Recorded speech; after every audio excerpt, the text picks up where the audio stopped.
merci de venir à cette conférence qui a pour titre Aux frontières du réel, le roman fantastique et les méandres de l'esprit. Alors fantastique au sens le plus large parce qu'il ne s'agit pas forcément que du genre littéraire, on verra petit à petit. Pour mener cette conférence, je suis accompagné de Céline Barrère, auteur chez Marathon Édition, et de Cédric Poté, auteur chez Les Sud.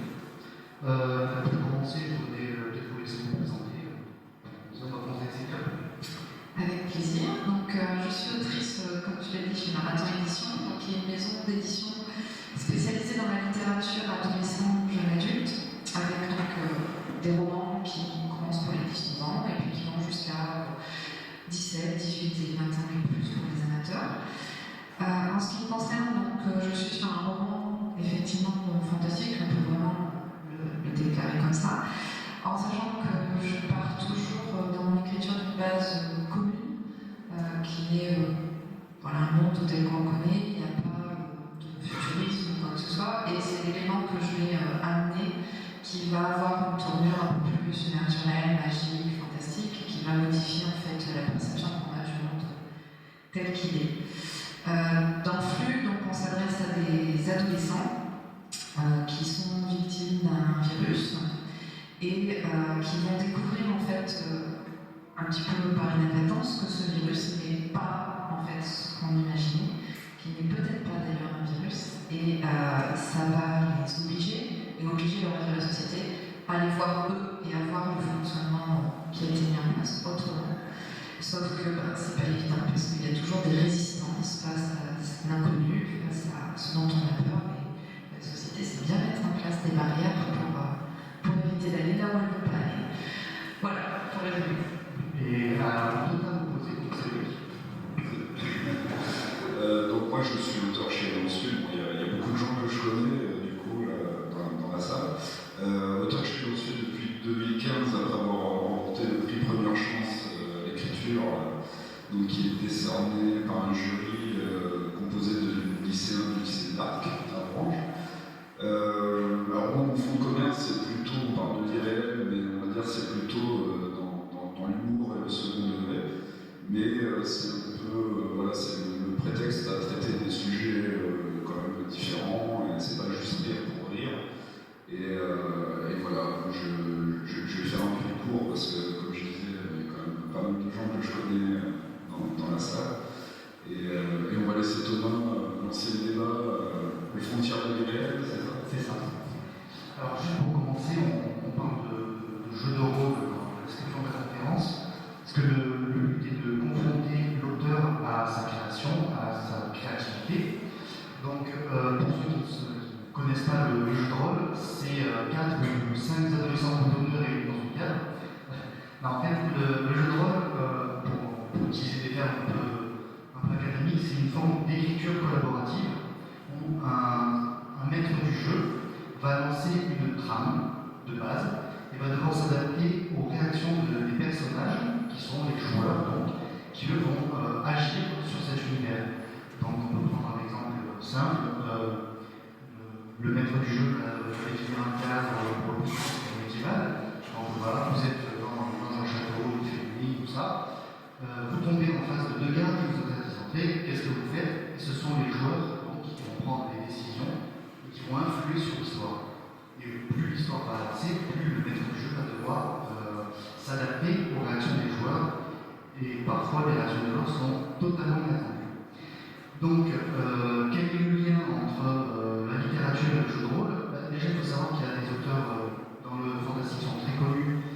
Leurs œuvres sont directement tirées de campagnes de jeux de rôle. Je pense à Terry Pratchett, des Annales du Disque Monde, c'est des campagnes de jeux de rôle qu'il a montées avec des amis.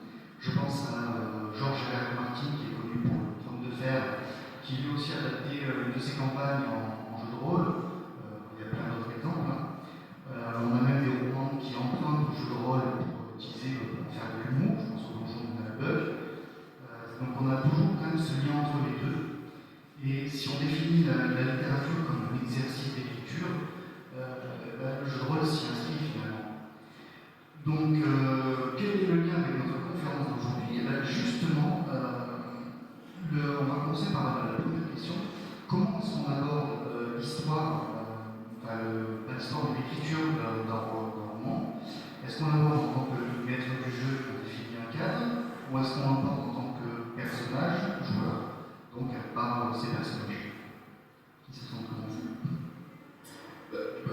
déjà, je ne connaissais pas du tout les jeux de rôle, et là, quand je vois la définition que tu en fais, pour moi, ça me fait penser exactement à la définition de l'écriture telle que je le vois, avec des contraintes, c'est un jeu, donc il y a des règles.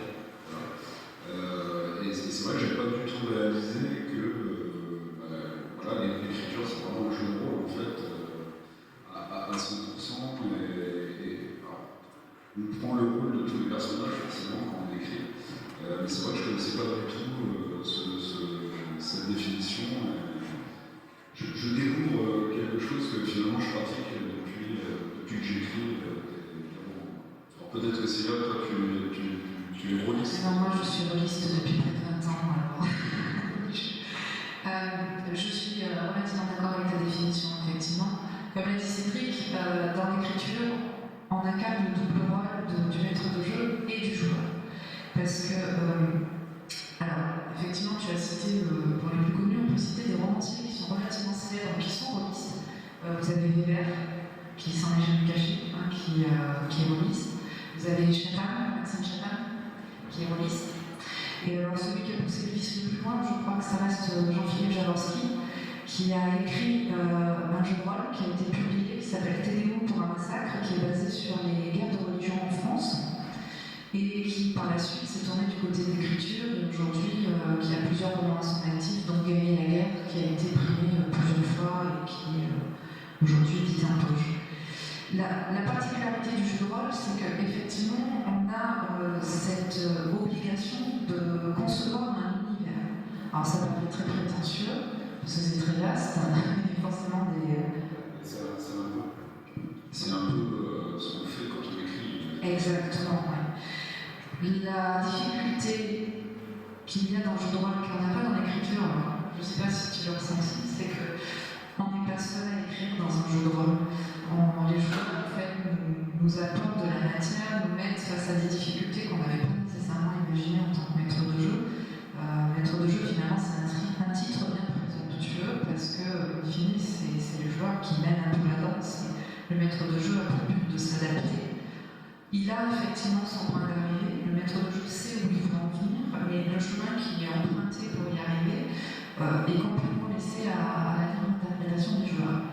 L'avantage quand on écrit, c'est qu'on a ce double casquette de maître de jeu et de joueur, puisqu'on incarne le personnage, mais on a une maîtrise finalement du chemin, qui est toute relative, mais on a quand même une maîtrise du chemin qui va nous amener au point d'arrivée.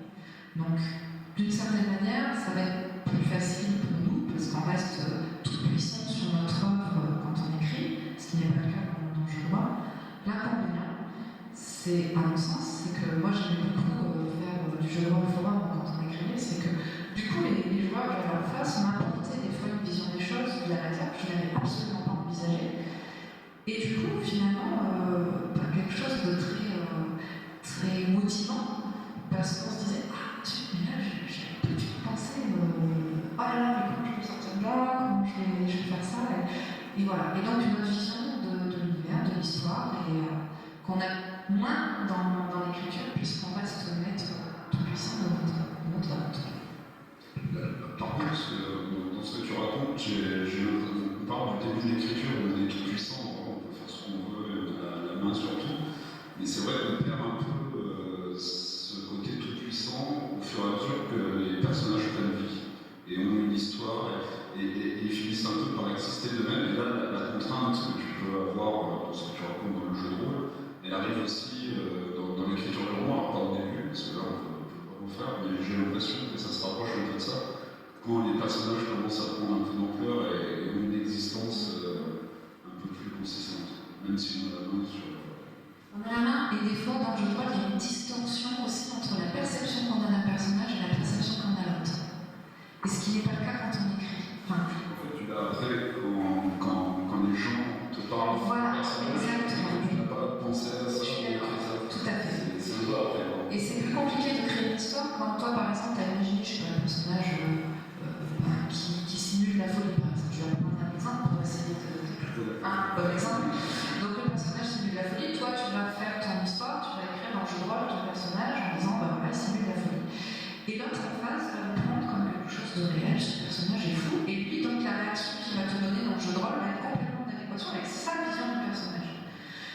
c'est ça qui va te mettre toi en porte-à-faux, des fois, parce que c'était pas du tout ce que tu voulais donner comme image. Après, je suis d'accord avec toi, c'est que dans l'écriture, les personnages peuvent évoluer de façon inattendue, parce que des fois, on se dit, ah, mais en fait, là, tu vois bien ça, quelque chose comme ça, oui, pourquoi pas, je n'avais pas Qui nous échappe des fois. on nous échappe un petit peu. Mais on reste quand même dans le sens où on n'a pas de distorsion sur notre perception des personnages. Moi, je suis surtout surpris quand les personnages m'échappent par rapport au retour des lecteurs. Ça c'est quelque chose où je me dis, la folie, pour le coup, dans celui-là, c'est vraiment presque le thème du roman. Et j'ai eu des retours des gens qui avaient capté presque l'inverse de ce que j'avais voulu mettre.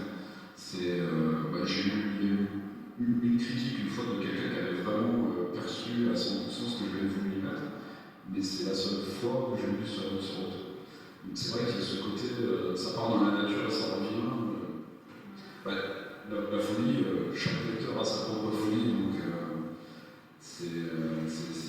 Et du coup, ils vont intégrer plein de personnages aussi. Je vois sur par exemple dans le tome 2 de Flux, mon héroïne, c'est un nouveau personnage que j'ai voulu délibérément pénible pour rester. Ouais. Et moi, c'est un personnage que j'adore parce que j'aime bien son côté pénible, j'aime bien son côté borderline en permanence, on ne sait jamais si elle va partir en live. Et le retour que j'ai eu de beaucoup de lecteurs, c'est oh là là, elle est insupportable.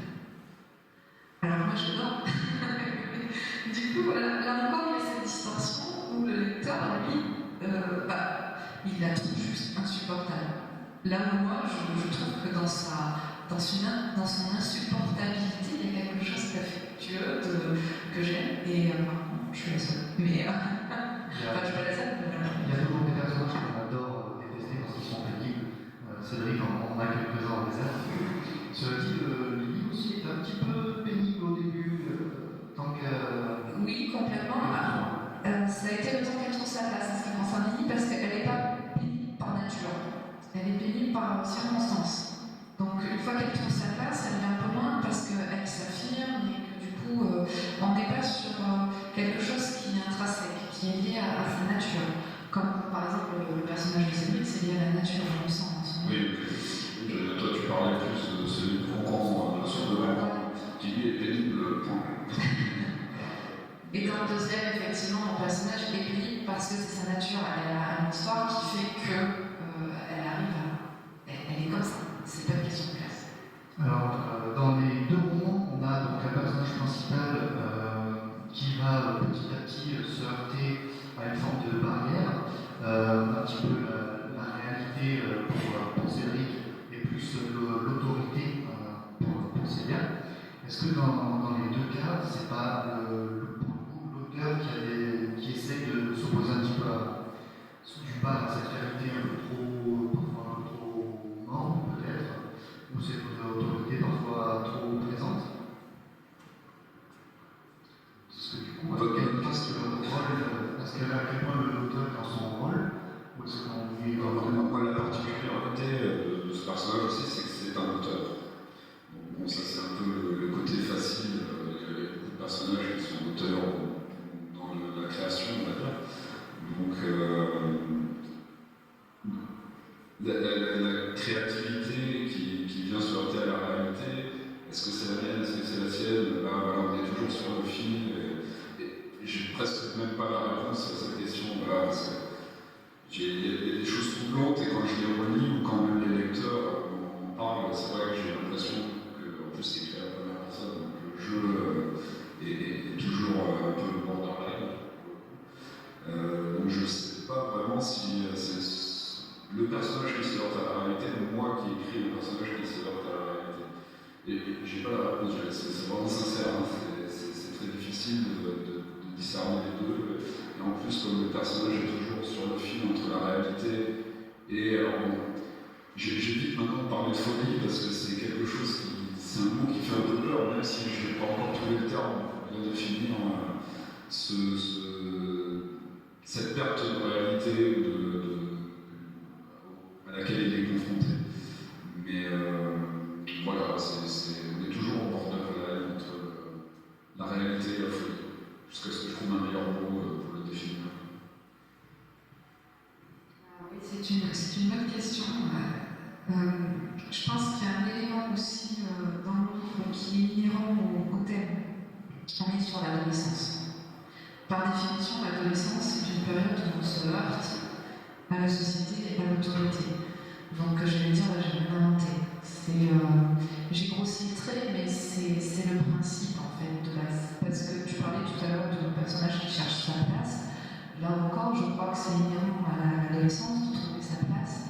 Et on est vraiment sur des problématiques qui sont liées au thème abordé. Après, est-ce que j'ai un peu grossi le trait volontairement? C'est pas impossible, effectivement. Là encore, je n'ai pas la réponse. Qu'est-ce qu'il y a peut-être d'un peu autobiographique dedans, malgré moi? C'est possible aussi. Même si c'est assez loin l'adolescence en tant que je m'en souviens. Mais il y a quelque chose, en tout cas, de la volonté des personnages de faire entendre sa voix face à une réalité qui est beaucoup plus facile à appréhender que ce qu'ils amènent eux, en fait. Finalement, la répression et la résistance que rencontrent les personnages, c'est la répression et la résistance qu'on s'impose déjà d'un point de vue de la société face à ce qu'on ne connaît pas, face à ce qui fait peur, face à ce qui est dérangeant, et indirectement aussi celle qu'on s'impose nous, parce qu'on est aussi, on a aussi besoin en tant qu'être humain d'être dans des zones qui nous sont confortables, qui nous sont connues, qui nous sont appréhendables, et à partir du moment où on sort de ces zones-là, on oppose nous-mêmes des résistances à ce qu'on veut entreprendre, à ce qu'on fait. Après, je n'irai pas chercher peut-être, là c'est plus pour le plaisir de la réflexion, parce que je ne suis pas sûre que c'était vraiment ce que je voulais mettre dans ce livre, même s'il y a quand même une volonté de mettre en avant l'âge de l'adolescence par rapport à la résistance interne et externe et les contraintes auxquelles on est confronté. S'il y a une chose à laquelle résiste mon personnage, c'est le quotidien en fait. C'est si vraiment il y a quelque chose qu'il essaie de fuir et pour lequel il n'est pas adapté, c'est le quotidien. Donc pour essayer de répondre à ma question, il résiste à ce quotidien, il n'est pas fait pour ça. Et c'est ce qui va l'amener à basculer de l'autre côté. Alors, on va aller un petit peu plus loin avec une petite mise en la ligne. Donc au début, on a des personnages, Cédric, qui jouent un petit peu un rôle, puisqu'il pratique un métier qu'il n'aime pas, pour des gens qui n'aiment pas, pour même un domaine en général qui n'aime pas non plus.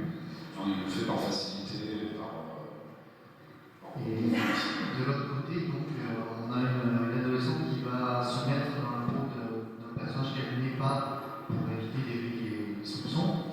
Donc à ce moment-là, on a des auteurs qui jouent le rôle du personnage, qui eux-mêmes jouent à une forme de jeu de rôle, parce qu'en plus, je crois que c'est le deuxième, troisième tiers, il y a toute la partie avec le club de méditation, c'est une forme de jeu de rôle déguisé en fait. Et là, c'est au tout début, donc on a une forme de jeu de rôle.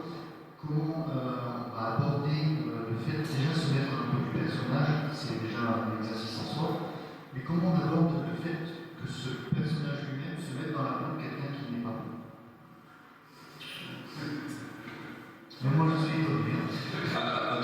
On a donné comme ça, parce que si on a dit c'était pas là. Je laisse en temps de réflexion pour le personnage. On peut utiliser le compas. Le combat calculatrice. Ouais. Joker. Question suivante. Bon, alors je vais essayer d'ouvrir le bal. Déjà, par principe, alors je ne sais pas comment fonctionne Cédric, mais c'est vrai que moi je m'approprie chaque personnage, c'est-à-dire je me dis, et si j'étais lui? Si j'étais lui ou elle, comment je réagirais face à telle ou telle situation? Ça me permet effectivement de vraiment m'incarner. Donc il n'y a pas que mon héros, hein, c'est tous les personnages. À chaque fois que je mets en scène un personnage, j'essaie toujours de me mettre à sa place. C'est difficile parfois parce qu'il y a des personnages qui ne correspondent pas du tout. Mais là, je pense que la pratique du jeu de rôle a été très positive là-dessus. Le fait d'avoir pratiqué pendant 20 ans le jeu de rôle, j'ai incarné des personnages, vraiment des panels extrêmement variés. J'ai fait incarner un juge d'une cinquantaine d'années, handicapé, aveugle. J'ai incarné une jeune fille adolescente, pareil, handicapée mentale. Je crois que j'ai fait tous les panels des personnages possibles et imaginables. Et parfois, c'est difficile effectivement d'aborder certains aspects, notamment quand on joue des personnages qui ne sont pas dans notre perception des choses. C'est vrai que j'en ai quelques-uns, alors on peut définir comme les méchants, pour faire un truc un peu manichéen, mais qui sont un peu facile d'accès. Là, c'est compliqué d'incarner, de te mettre en lieu et place de ce personnage, de te dire mais jusqu'où je peux aller, jusqu'où je peux finalement apporter cette note noire sur le scénario. C'est pas toujours évident. En même temps, c'est ce qui permet aussi de rester cohérent. Parce que moi, c'est quelque chose auquel je suis très attachée. On peut amener du fantastique, on peut amener de la magie, on peut amener tout ce qu'on veut. Mais je suis relativement attachée à ce qu'on reste cohérent. C'est-à-dire qu'il y a quand même une part de nous qui a envie de croire à ce qu'on raconte, même si c'est fantastique. Et pour ça, il faut que ce soit, alors je vais dire crédible, je ne sais pas si c'est le mot, mais qu'on ait vraiment quelque chose, une structure qui soit cohérente. C'est toujours une remise en question permanente en tant qu'auteur, en fait, parce qu'on n'a pas de retour en direct de ce qu'on fait. Ça va être finalement les lecteurs qui vont nous faire ce retour, de nous dire si on a pu rester dans les clous et dans notre objectif. Et là encore, comme le soulignait Cédric tout à l'heure, la distorsion entre des fois ce qu'on perçoit et ce qu'on a envie de dire et ce que le lecteur perçoit, et on se trouve tout de même des fois pris au piège ou un petit peu au bord du précipice pour dire oui, peut-être, mais je n'avais pas imaginé mettre ça dedans, mais pourquoi pas. Oui, alors moi, tu parlais de rôle, quand on écrit un personnage, on se met à la place d'un personnage et on essaye de le recréer. Moi, c'est pas sur celui-ci, c'est sur le précédent, où j'avais un personnage qui était père de famille, qui avait un enfant. Or, je n'ai pas d'enfant. Et j'ai vraiment écrit ces personnages, le père et le fils, en essayant d'être crédible, et j'ai été très heureux de voir des parents après me dire mais c'est exactement ça, c'est exactement comme ça que ça se passe, et c'est ces questions-là qu'on se pose. Voilà, donc la crédibilité elle est importante aussi, on ne prend pas un rôle pour prendre un rôle, parce que après très vite on peut tomber dans les clichés. Par exemple, ce qui me reste encore à faire, j'aimerais bien écrire un personnage féminin, un personnage principal féminin. Et sur tout ce que j'ai essayé pour l'instant, je tombe vite dans les clichés d'un homme qui essaye d'écrire un personnage féminin, donc je n'ai pas passé le cap encore. Donc voilà, je sais pas si... C'est très drôle ce que tu dis, parce que ça me rappelle une anecdote. J'étais sur un jeu de rôle médiéval fantastique à l'époque. Donc médiéval fantastique, pour ceux qui ne connaissent pas, c'est l'univers à la Tolkien. Avec les elfes, les nains, etc. Et moi j'incarnais un elfe, un mec. J'avais décidé, tiens, de faire un personnage masculin. Et je l'ai tenu, cet elfe masculin, pendant 2 ans. Et il se trouve que le joueur avec qui j'interagissais essentiellement, on ne se connaissait pas dans la vraie vie. Un jour, on s'est retrouvé sur un autre jeu de rôle, complètement différent, qui était du post-apocalyptique cyberpunk, donc vraiment pas du tout le même univers. Et là, j'incarnais un personnage féminin. Rien à voir avec l'autre. Et on a sympathisé dans la vraie vie. Et là, il me dit mais tu as joué à tel jeu? Je lui dis oui, j'ai incarné tel personnage. Il me dit mais c'était toi? Je lui dis oui, c'était moi. Elle me dit mais je pensais pas du tout qu'il y avait une nana derrière ce personnage masculin. C'est un bon compliment. Oui, sauf qu'après il a rajouté j'imaginais en fait que tu étais un jeune garçon un peu efféminé. Et ça m'a fait rire parce que je veux dire, pas du tout. J'étais mère de famille, j'avais 2 gamins, donc j'étais pas du tout non plus un jeune garçon efféminé. Mais ça m'a fait sourire parce que quelque part je me suis dit qu'est-ce que j'ai transmis en fait à travers ce personnage de l'image de ce que j'étais, et que lui a interprété. Plutôt compliment, il n'avait pas nécessairement noté que j'étais une fille, mais par contre il s'était imaginé un côté féminin quand même. Et il y avait quand même une partie, et je me suis dit qu'est-ce qui a pu dans ce que j'ai joué laisser transparaître cette part de féminité en fait que je ne voulais pas nécessairement donner, mais que lui a quand même perçu. Il y a quelque chose qui est passé. Complètement. Justement, ça tombe bien parce que ça va m'amener à mes 2 prochaines questions. La première, c'est juste, est-ce que du coup, en lisant vos œuvres, je connais une réponse sur moi, on vient de vous voir quand ça va par exemple, ah ben j'ai lu, mais du coup, je ne s'imagine pas du tout comme ça. Parce qu'on a parfois... Alors, on est le droit, te rappelles du premier livre où c'est quand même un personnage misogyne, égocentrique et insupportable dès le début du livre. Et j'ai eu des retours où les gens pensaient que c'était autobiographique, où j'ai lu mais vous pouvez pas écrire ça, mais c'est pas possible, vous pouvez pas dire ça. J'ai dit mais c'est pas moi, c'est mon personnage. Donc oui, il y a eu des retours. Après, il y a forcément une partie de moi dans tous mes personnages. Je suis bien fier que ça. Non, mais c'est difficile et c'est aussi pour ça que dans le suivant, après, j'avais un lien un peu plus d'émotion, parce que j'écris à la première personne, donc le jeu, quand les gens viennent nous voir sur les salons, voilà, le jeu c'est nous, quoi. Il y a pour beaucoup, c'est assez rare que les gens le prennent autrement. Donc moi j'ai eu des retours assez violents, même des fois, de femmes surtout. Ou même la rencontre avec des lycéens qui avaient quand même voté. Alors, je ne connais pas le détail du vote parce qu'il n'y a pas que des élèves. Moi, je le connais, et non, tu avais confortable d'avance, mais c'est vrai que tu avais fait polémique quand même. Ouais, alors ce que j'avais aimé, c'est quand même les lycéens avaient compris très vite, quand je leur avais expliqué en live que le jeu, c'était pas moi, pas partout, pas tout le temps. Mais bon, c'est vrai que c'était assez violent. Les féministes étaient. Et c'était bien qu'elles aient réagi d'ailleurs, parce que ce personnage était là pour dénoncer l'égocentrisme et la misogynie, mais ça avait été. Il est quand même obsédé ce personnage. Donc c'était assez bien qu'elle réagisse et qu'elle soit violente comme ça. Mais le jeu, c'était pas bon. J'ai pas ce problème, mais je pense que c'est lié à mon personnage. C'est un personnage adolescent, et J. Caroline a ouvert la voie, d'autres auteurs l'ont fait avant moi. Et puis quand les gens viennent te voir, ils sont pas une adolescente. Et ils se doutent bien que ça va pas être une adolescente qui l'a écrit. En revanche, je prends la petite note parce que mon prochain personnage est un personnage féminin, adulte, alcoolique, complètement schizo. Il va falloir se mettre à Je me dis, peut-être falloir que je redresse c'est pas la majorité, mais il y a des gens qui, quand l'image du personnage colle à le physique, on va dire, ou à la personne. Plus moi, comme je suis plus dans l'humour, j'essaie de faire rire les gens qui viennent me voir. Et des fois, ouais, c'est assez violent, ouais, c'est assez troublant. Puisqu'on est avec les lecteurs, on va rester avec eux.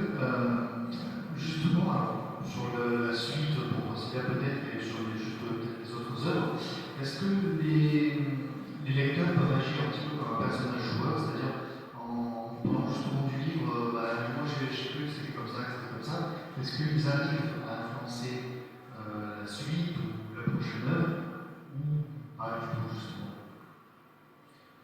Moi, clairement, non, parce que je veux rester. Enfin, non. Pas directement, pas consciemment, peut-être inconsciemment, parce que forcément, quand il y a 10 personnes qui te disent la même chose sur le même sujet, ça te fait réagir, réfléchir. Mais j'aime bien penser que je suis maître de ce que j'écris, de ce que je veux écrire, de comment je veux l'écrire. J'ai forcément tort sur mon inconscient. Forcément, on ne le maîtrise pas, mais moi j'essaie de ne pas penser aux gens qui ont lu et qui ont réagi pour ce que je vais écrire. J'ai la prétention de garder la main. Mais bon.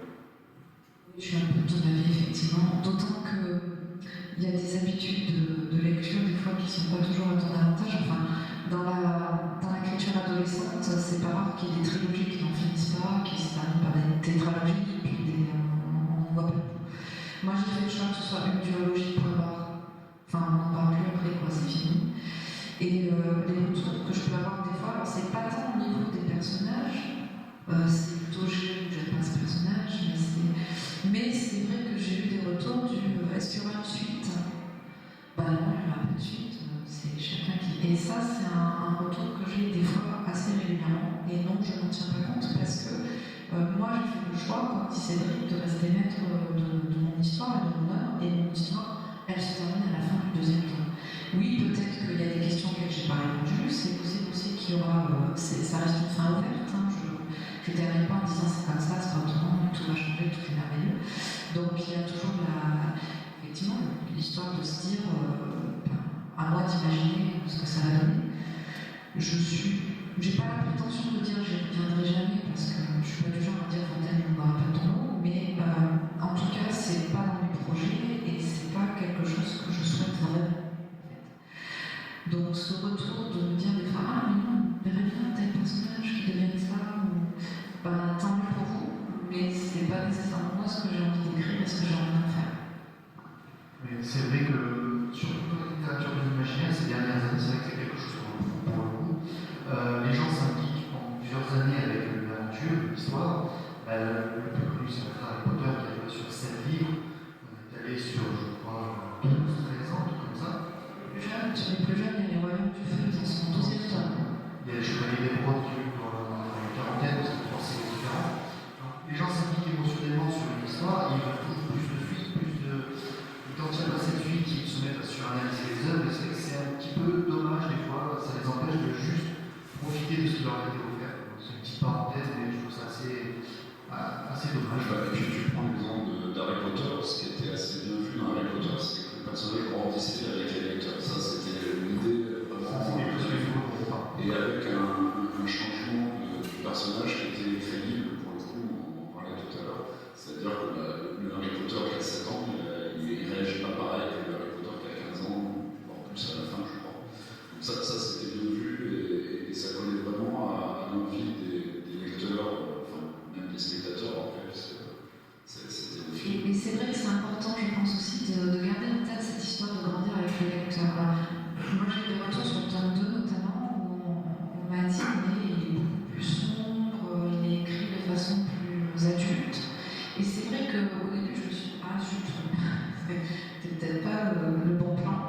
Et en fait avec le recul je me dis, bah oui, mais ce que tu disais tout à l'heure, mon personnage trouve sa place, il sort aussi indirectement de cette adolescence dans laquelle il était confortable. Donc finalement, quand on introduit ces personnages qui sont plus assis, du fait qu'ils soient plus adultes, et que du coup l'écriture et l'histoire le soient aussi, c'est cohérent. On reste dans la crédibilité, finalement, on progresse, le lecteur va progresser avec ces personnages. Et du coup, donc, j'ai perdu une question complètement formulée, ça c'est bien, c'est intéressant. Quand justement, on parlait d'Harry Potter et J.K. Rowling est aussi un auteur de comics de Grant Morrison qui aime inclure des personnes qu'il connaissent en tant que personnages dans leurs œuvres.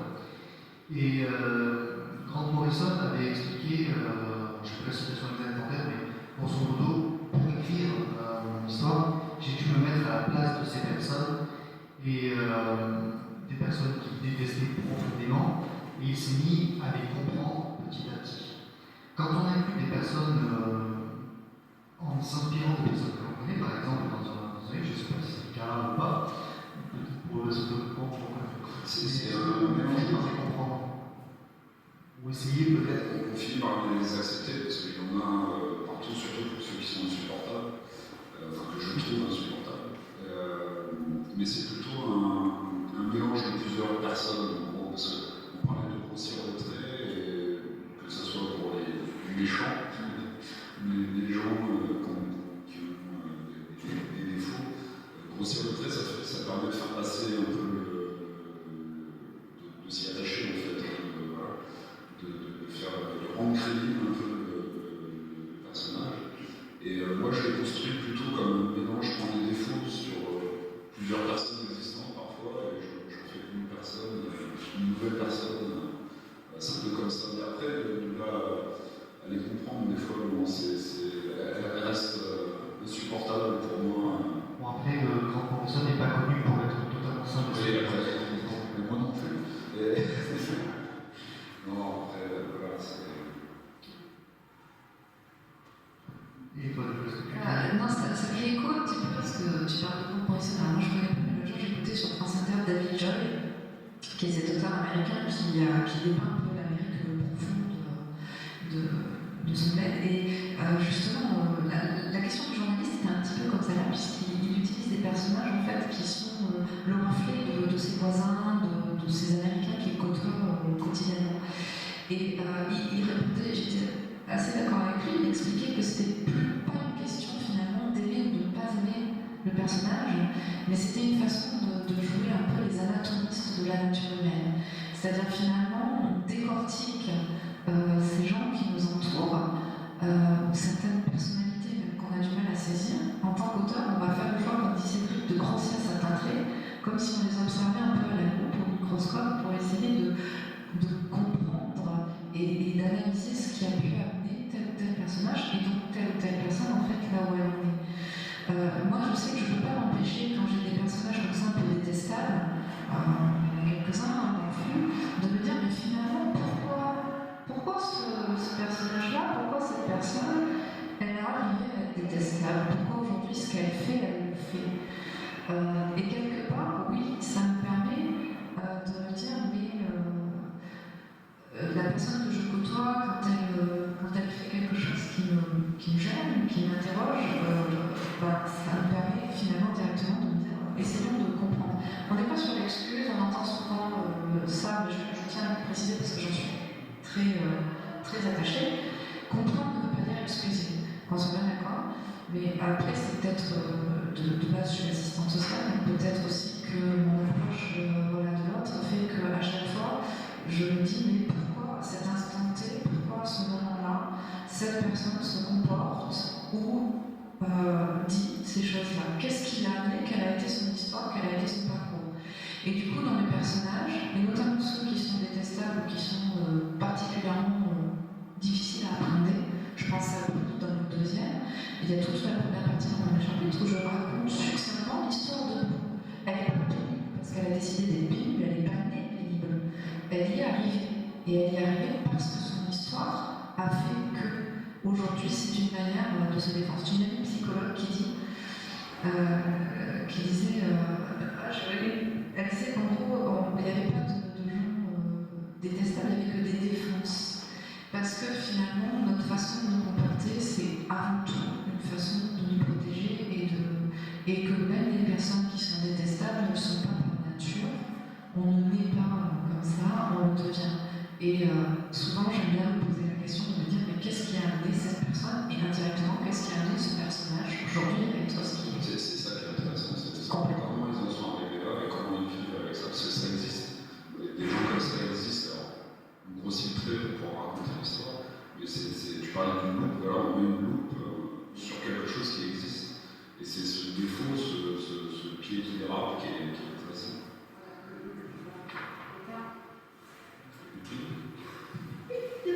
Si. Le terme c'est qu'elle disait il n'y a pas de défaut, il y a des défenses. Voilà, je cherchais le terme exact. Elle disait on n'a pas de défaut, on n'a que des défenses.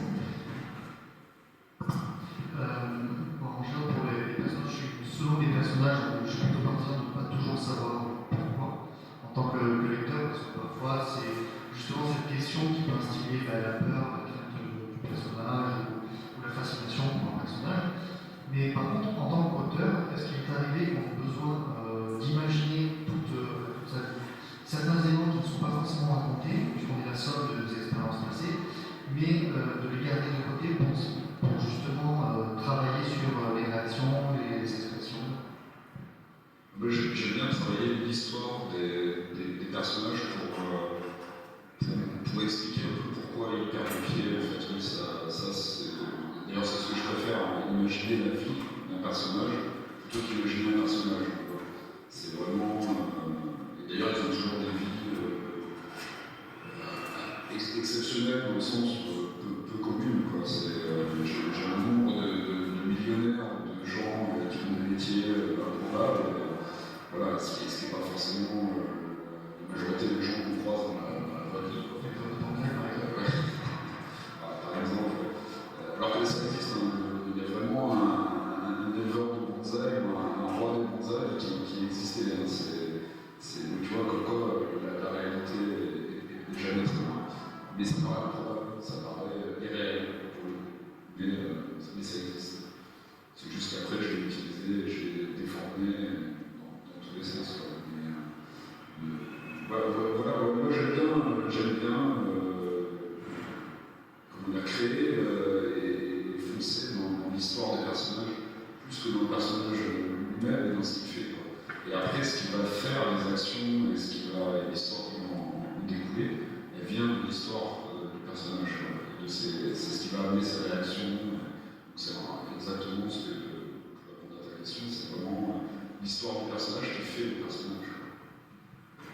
Je suis assez d'accord. Après, effectivement, je ne prends pas la peine nécessairement de raconter l'histoire, mais moi, dans ma tête, en tout cas, je l'ai. Je sais pourquoi ce personnage est là à ce moment-là et pourquoi il fait des choses comme ça. Et même des fois, je ne vais pas le faire nécessairement en amont de l'écriture.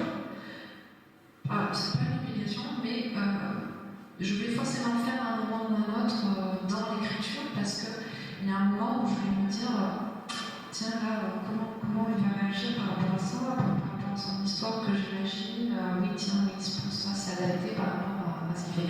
Mais je ne vais pas nécessairement expliquer au lecteur. Moi, je vais l'avoir en tête, mais je ne vais pas nécessairement l'expliquer au lecteur.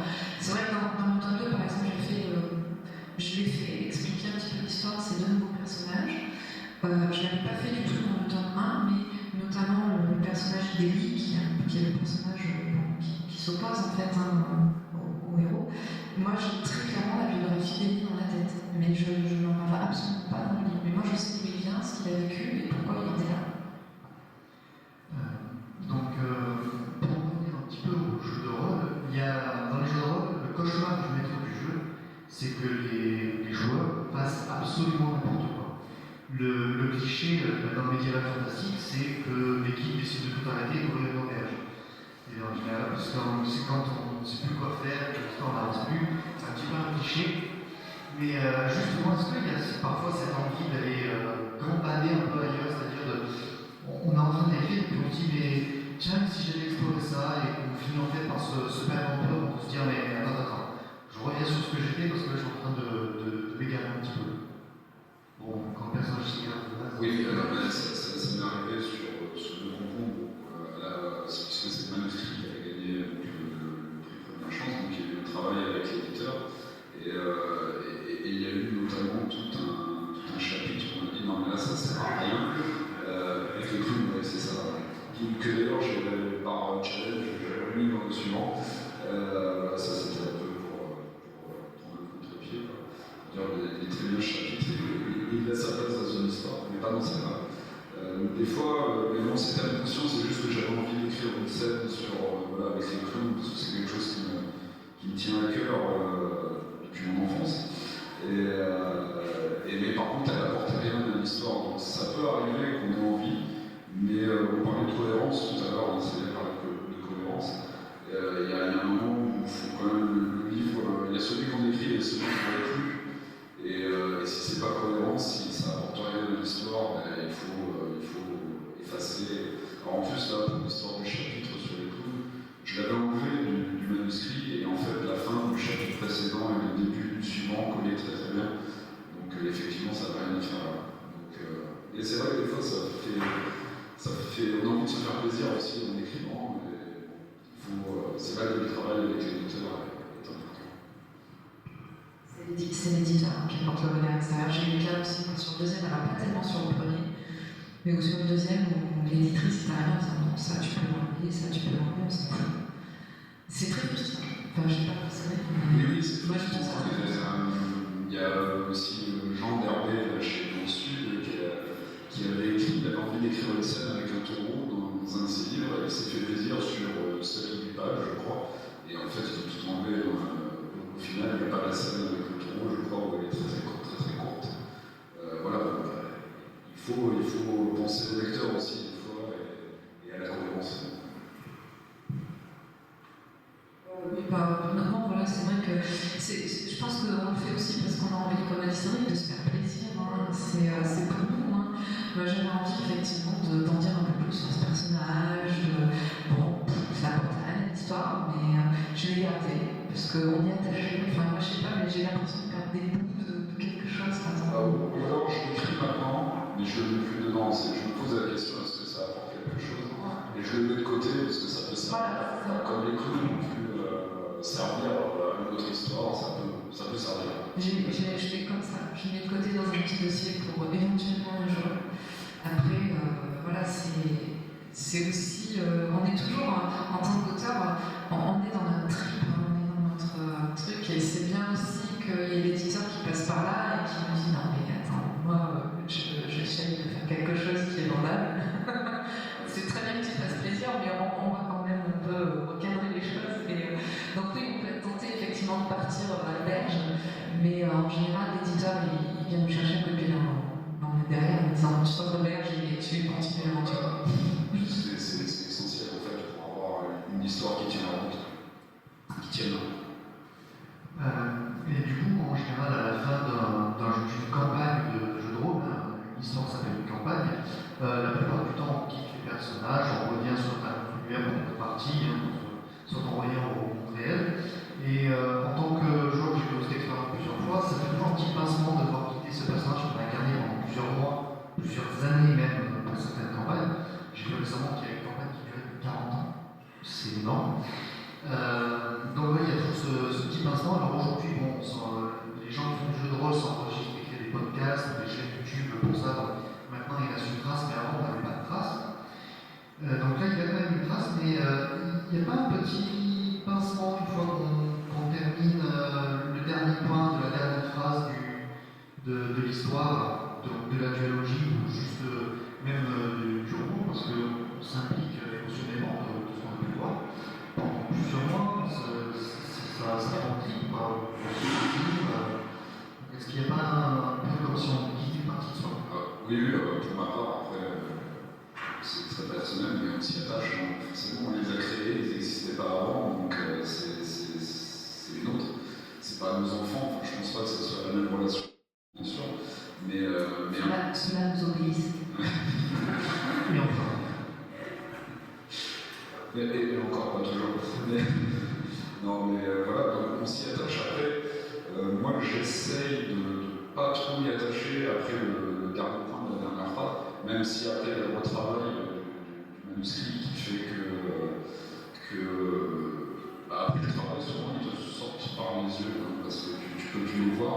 Donc ça c'est pas mal, parce que sinon quand tu repars sur une autre histoire, on a tendance, enfin moi en tout cas j'ai tendance à recommencer une autre histoire. Il y a encore un peu du dernier personnage, principal en tout cas. Voilà.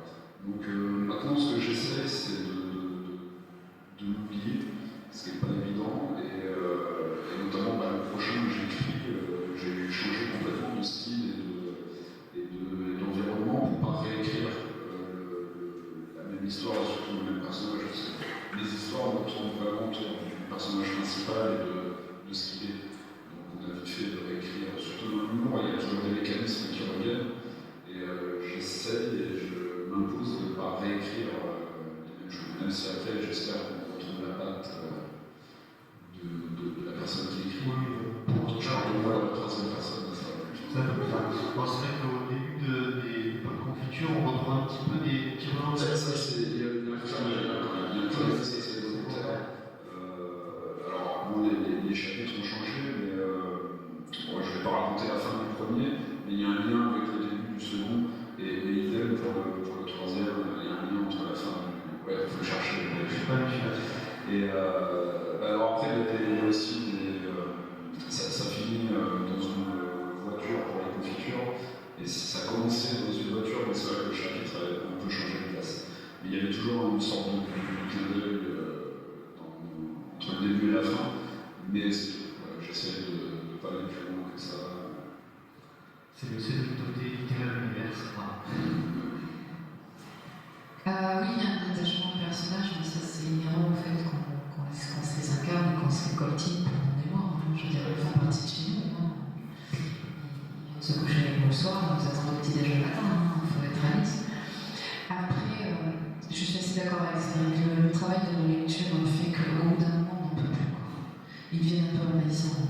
C'est gentil de les avoir avec soi, mais à un moment, il faut qu'ils se partent. Voilà, je me dis que c'est le travail, et là c'est vraiment du travail, c'est plus. Il y a une partie du plaisir qui disparaît avec ça. Ouais, c'est ça. Et par contre, moi j'ai un attachement, j'ai remarqué, qui est plus lié au livre en lui-même en fait. Et là, on fait un vrai travail de deuil et de détachement pour arriver à passer à autre chose. Et là, ça me prend du temps. Alors, flux, maintenant, ça fait un petit moment, donc là, ça y est, c'est derrière moi, j'en ai même soupé. Mais je vois par exemple, là, j'ai mon dernier roman qui est encore dans les tuyaux. Avec le Covid, ça a pris pas mal de retard. Et du coup, il m'a fallu en fait m'en détacher vraiment émotionnellement parce que j'en étais incapable. Et j'avais fait que ça tout récemment en fait. Et là, ça y est, depuis un mois, j'ai pu passer à autre chose et j'ai attaqué encore une nouvelle écriture, mais il m'a vraiment fallu faire ce détachement. C'était pas tant lié au personnage en fait qu'au livre en lui-même. Et ça m'avait fait aussi pour flux. Alors à l'époque, je l'avais pas trop analysé, avec l'expérience, on analyse un peu mieux. Mais autant les personnages, oui, le travail d'écriture, de relecture et de travail de manuscrit permet de nous en détacher effectivement plus rapidement, autant le livre, moi, il m'a fallu plus de temps. Au-delà des personnages, il m'a fallu plus de temps pour me détacher, même après le travail de l'écriture, pour me détacher de ce livre et arriver enfin à prendre de la distance par rapport à lui. J'aurais juste une question, du coup, c'est le personnage ou parce que toi tu crées quand même plus qu'un personnage, il y a aussi un univers, un monde autour. C'est le personnage auquel tu t'attaches ou aussi l'univers Non, le personnage c'est au début, j'allais dire le côté il est tout le temps avec moi et tout, oui, je m'attache à mes personnages, mais c'est même pas tant l'univers, c'est vraiment j'ai l'impression la sueur donnée, l'investissement donné sur l'écriture du livre fait qu'il se personnifie presque. Et du coup, quand je parle de travail de deuil, c'est ça, c'est-à-dire il y a un moment, il faut que je sois capable de prendre du recul par rapport à ce livre, déjà pour que les retours qui m'en soient faits me soient moins pris au premier degré, enfin, j'arrive déjà à mieux prendre la critique, qu'elle soit positive ou négative, mais qu'il n'y ait pas d'affect, en fait, trop d'affect dans ça. C'est vraiment le livre en lui-même.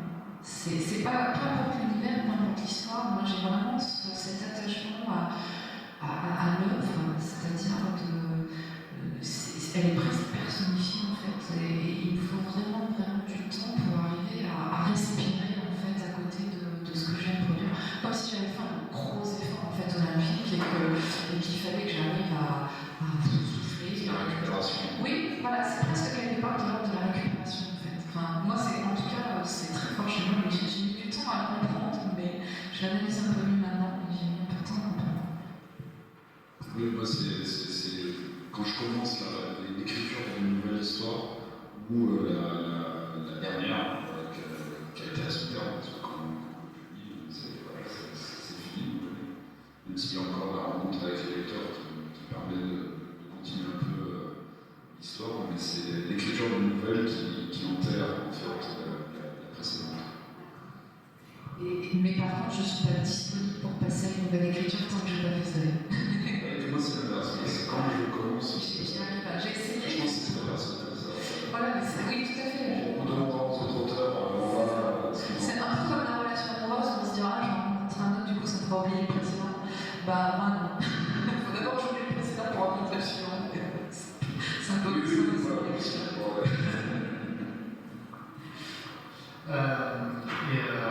Donc un autre cauchemar du maître de jeu, c'est ce qu'on appelle le CNPG. Alors en gros, quand dans l'histoire il y a une énorme incohérence, par exemple, on te dit non, tu peux pas utiliser ça pour faire ça. Mais si je peux, tu m'as dit que ça servait à ça. Oui, mais pas là. Quand le joueur commence à râler, en général, le MJ, dans ses derniers retranchements, lui dit c'est magique, ta gueule. Donc c'est moi le maître, tu laisses tomber. Est-ce que c'est arrivé, parce qu'on parlait de cohérence tout à l'heure, en général l'éditeur essaie de faire attention à ça, mais est-ce que c'est arrivé au fil justement des réactions des personnages de se dire ouais c'est bon, allez, tant pis pour la cohérence, pour cette fois-là ça va passer. Est-ce que c'est arrivé? Oui, je le vois blanc. Et c'est assez clair d'ailleurs à la lecture, il n'y a pas eu de souci. Alors je vais t'expliquer pourquoi ça me parle vraiment ce que tu dis, parce que je vais vous raconter une anecdote.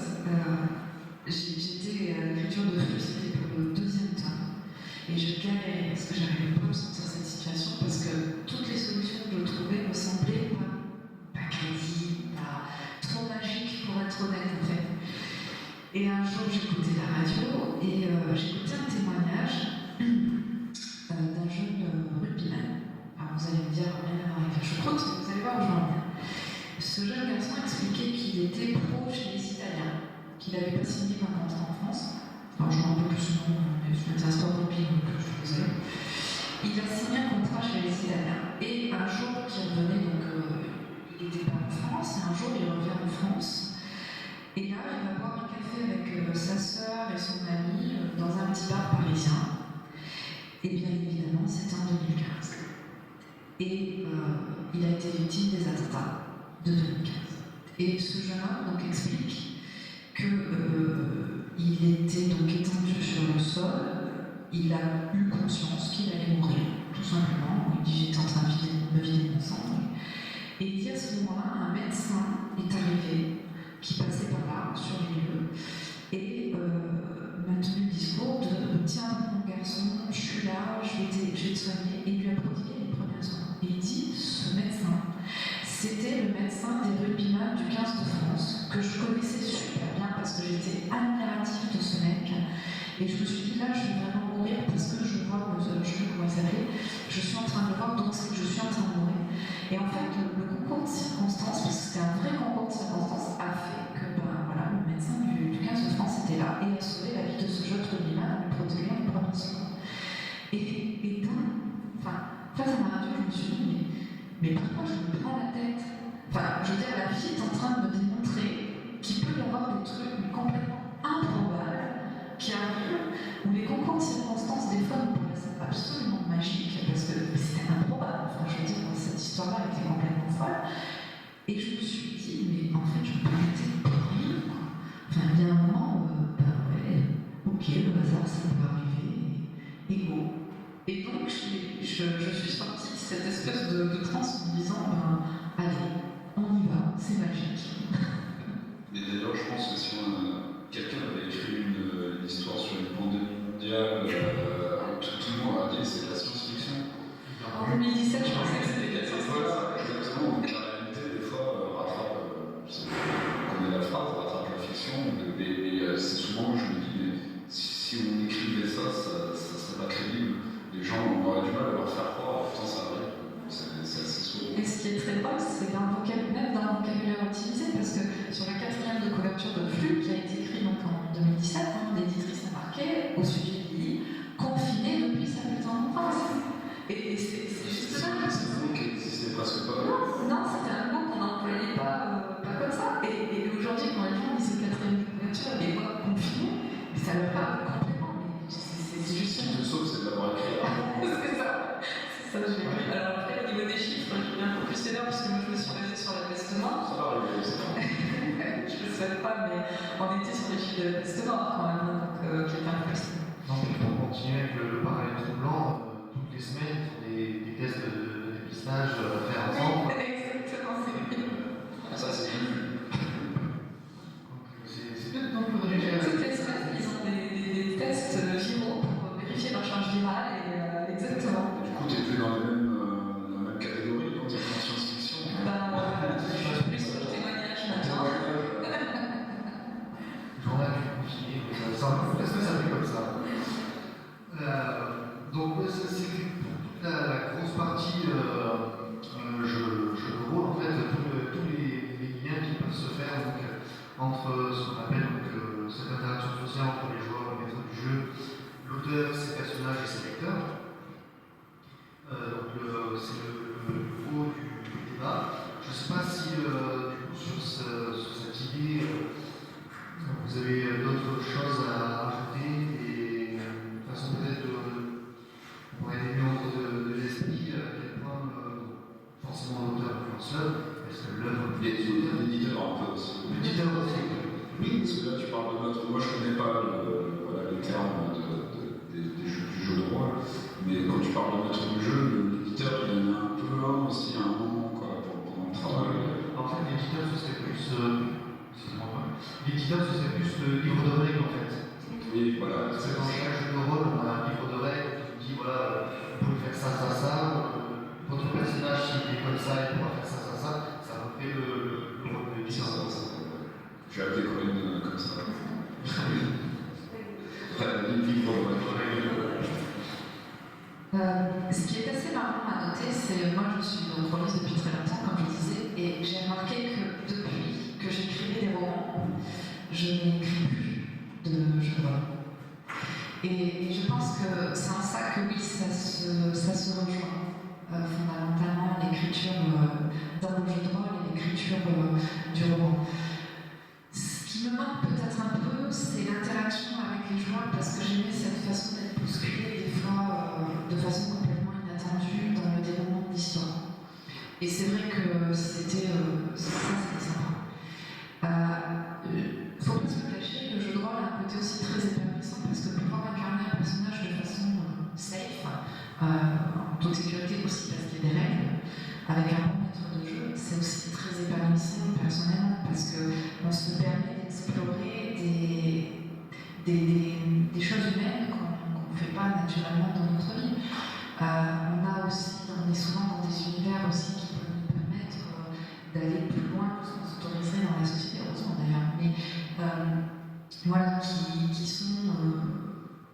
qui sont expérimentales, qu'on expérimente nous-mêmes. Alors dans le livre, ça reste relativement soft, en fait, parce qu'on reste sur de l'écriture, on reste sur une page. Dans le jeu de rôle, ça peut aller loin au niveau effectivement de l'application émotionnelle. Parfois trop loin, c'est aussi ce qui fait que le jeu de rôle avait parfois été mis en avant dans certaines auprès d'adolescence, parce qu'une implication émotionnelle est telle que des fois, il y a du mal à prendre la distance. Et ça vient avec l'expérience aussi, je pense.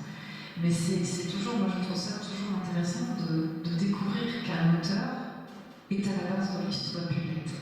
Et ça, je trouve ça toujours fascinant. Moi, je ne peux pas m'empêcher quand je pense à Jaworski de me dire mais qu'est-ce qui m'a amené à rédiger ce jeu de rôle sur les guerres de religion et à passer après sur un livre de fantasy qui est d'ailleurs très riche en circonvolutions politiques, voilà, tout ça, effectivement, on retrouve bien la trame du maître de jeu qui sait où il va et qui va plonger les joueurs dans un univers où ils vont être maîtres de rien, en fait. Alors à la base, je devais inviter un auteur de jeux de rôle, mais bon, avec la situation c'est un petit peu compliqué, donc il s'appelle Maillard, et il a participé à énormément de scénarios de jeux de rôle relativement connus. Je peux citer les titres, mais je ne sais pas si ça parlera, mais il y avait tout qui est assez connu quand même, comme jeu de rôle, Lovecraft, je suis très fan, il y a les Pélisodes, etc. Donc lui, à la base, il a écrit des bases de scénarios sur lesquelles se basaient les maîtres du jeu. Il est lui-même maître du jeu, il a plusieurs émissions sur YouTube. Et depuis quelques temps, on l'a appelé aussi parce que certains de ces scénarios, je ne sais plus quel jeu de rôle, ont été choisis pour être adaptés en série d'animation, je crois, ou en série d'animation, enfin bref. Et donc du coup, il a été appelé pour retravailler ces scénarios. Donc à la base, je devais l'inviter pour justement comparer un auteur de roman, un auteur de jeu de rôle et qui a une petite expérience dans le scénario. Et il se trouve aussi que, alors je ne sais pas comment ça s'est révélé, mais il devait aussi intervenir dans un scénario de jeu vidéo. Donc je trouvais intéressant d'avoir son point de vue, j'ai même pu échanger un petit peu avec lui.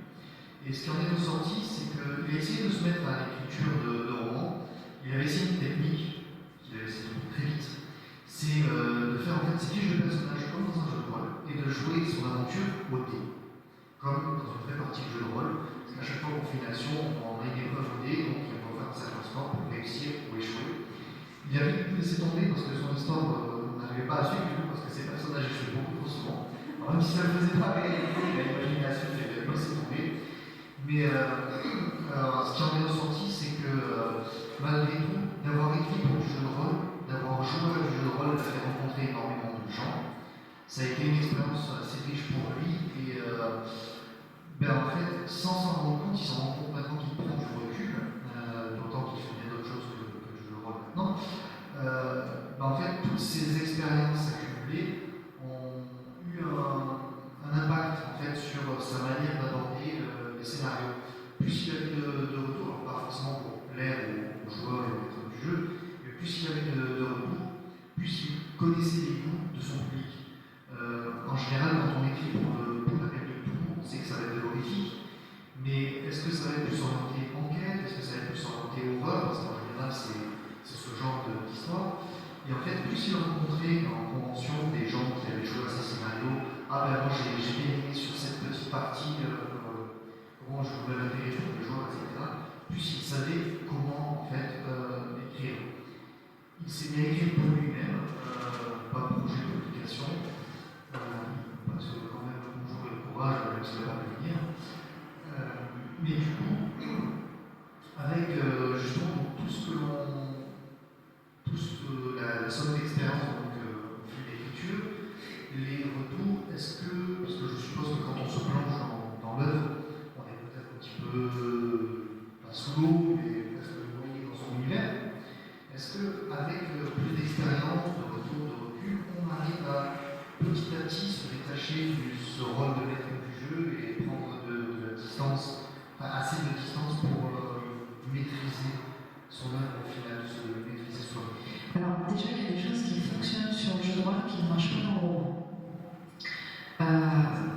Non, mais alors, typiquement par expérience, moi et mon copain, on avait créé un jeu de rôle qu'on a fait tourner pendant quelques années, et puis bon, après les choses ont fait qu'on a arrêté. Il y avait tellement de matière que du coup, je n'ai pas voulu laisser tomber ce qu'on avait fait.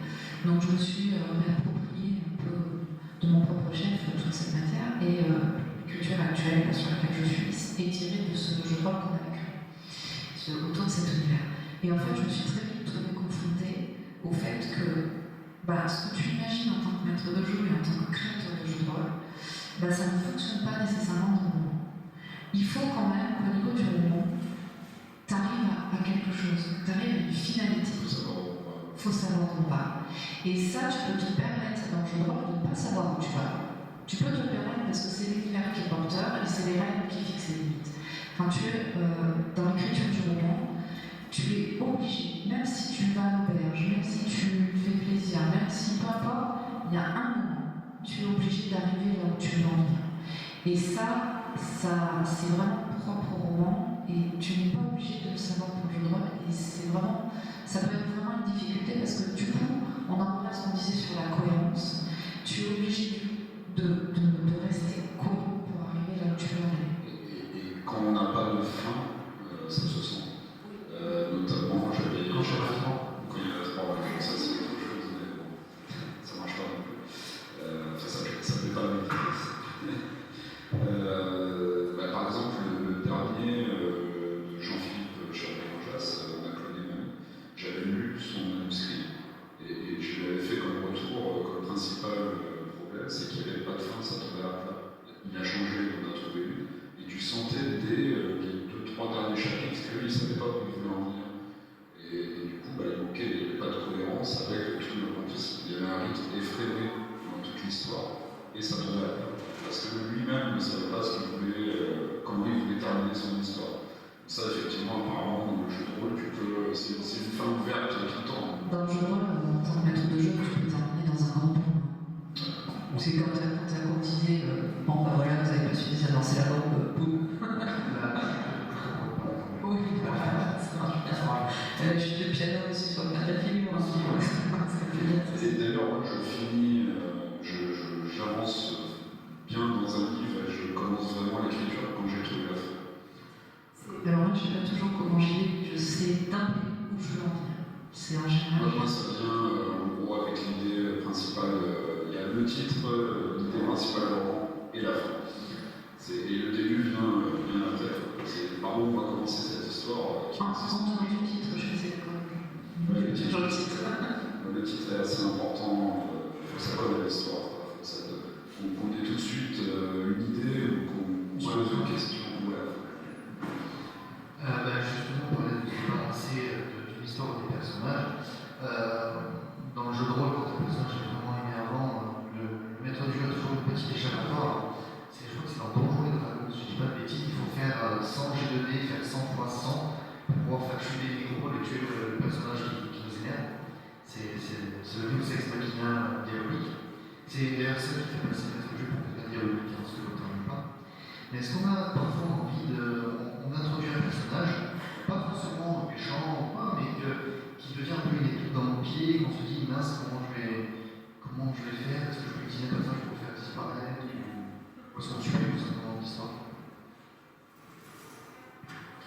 Moi, personnellement, j'ai des épines dans le pied. Je suis non, mais je fais en sorte qu'il y ait une épine dans le pied, parce que c'est pour qu'il se passe des choses aussi. Donc, non, il y a une épine dans le pied de l'auteur, pas du personnage. Ah, de l'auteur, non, là-dessus, on a la main quand même. Oui, c'est ce que j'allais dire. En général, si c'est un perso qu'on n'a pas. Moi, je le vois tout de suite. Si c'est un perso que j'arrive pas à en faire quelque chose, je m'en mets pas avec. Souvent, quand on le crée, on sait ce qu'il va faire, c'est où ça va aller. C'est aussi là, il faut savoir comment ça se termine pour lui, ce personnage, parce que sinon, oui, effectivement, il reste là à quoi il sert. Et quand on commence à se demander à quoi il sert à ce moment-là, il y a un problème. Et il y a l'histoire qui passe derrière, celui-là, tu l'enlèves. Mais c'est assez rare d'avoir un début de personnage sans avoir la fin. Il faut y penser un peu. À quoi il sert et comment il a fini. Voilà, on a fait à peu près le tour de tout ce que j'avais en tête. Je ne sais pas si questions, n'hésitez pas.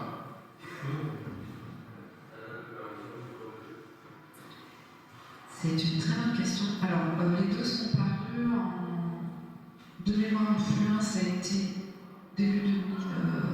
Je ne me rappelle plus, je crois que c'est 2019, mai, je crois, pour le 1 et octobre pour le 2. Mais ils ont été écrits bien avant, en fait.